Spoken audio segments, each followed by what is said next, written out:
Hello, sanibonani bathu benkosi ninjani? Sikhona. My name is Bongani Zwane. Welcome to my YouTube channel, which is called Wisdom Revelations. Today, I'll be talking about a very touchy subject, which is forgiveness. Growing up under diverse parents, I had to witness how unforgiveness can make someone a slave to past hurts and memories. And somehow, in this line of life, we tend to become prisoners of the past hurts that we did by someone, and not willing to let go of those hurts. TDJs will say, "Let it go," but is it hard really to let it go? And as human beings, we are perfectly imperfect.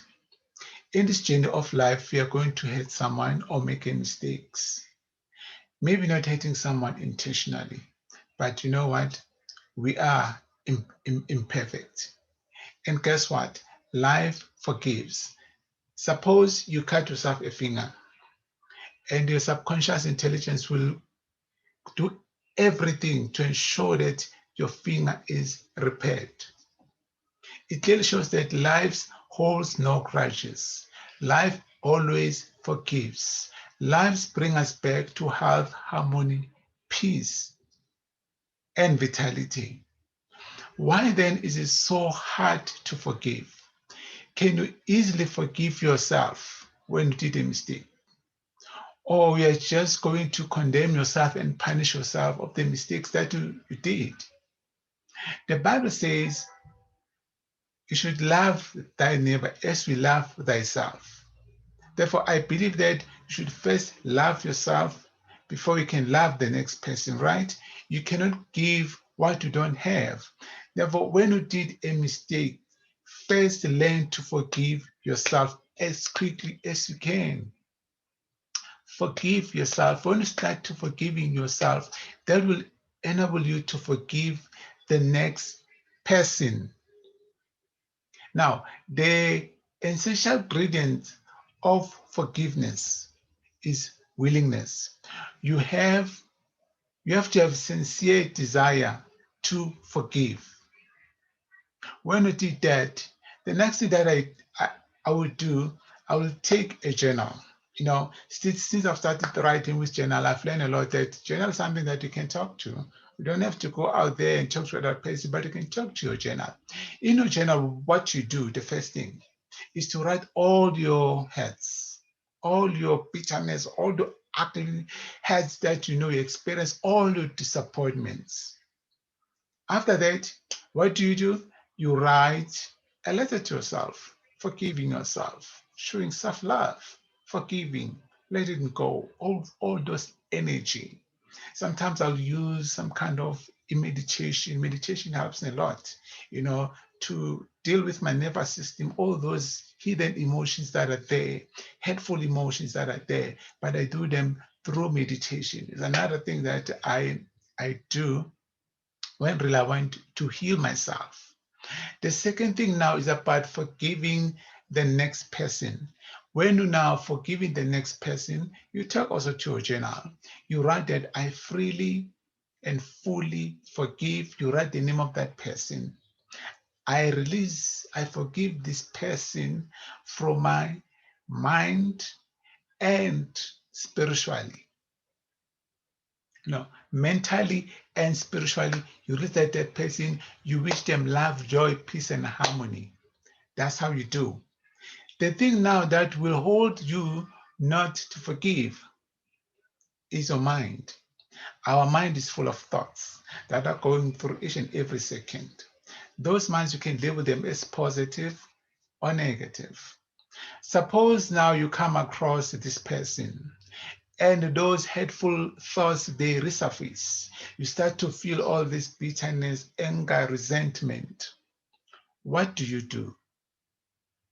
You don't fight with your mind, because when you fight with your mind, you are making things worse.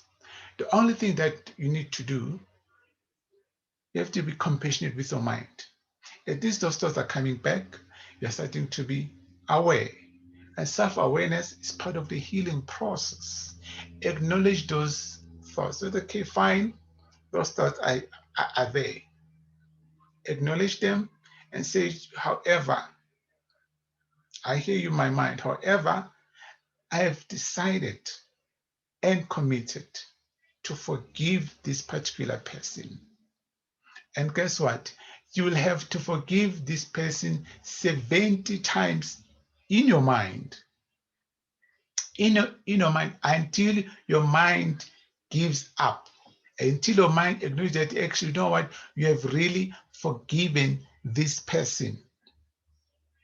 Now, in order for you to see if you have forgiven a person, let me give an example. You cut your finger, right? Now, you still have a memory that, last I did cut my finger, but you don't feel the pain presently. Now, when you come across this person again next time, the memory may still be there, but the hurts will not be there. If the hurts are not there, now is a sign that you have actually forgiven this person. Now you are moving on, or you have moved on, or you have moved on. And forgiving is about giving something. To give love, peace, joy, and harmony to the other until your mind is empty. You've given everything. So it clearly shows that all of us, we have the ability to forgive, but it's up to us to decide and commit to that decision that we've made, that I am forgiving this person. And guess what? Forgiving also does not mean that we have to invite that person to the table to share whatever, lunch or whatever. No, you have forgiven the person, you are done. You don't have to go all around telling people that I've forgiven you, I've forgiven you. No, it's your own decision, it's your own healing. You are releasing certain things from your energy. Because you know what you feel is what you attract. So and all this emotional pain in your body, you want to release them to free yourself and move on with life.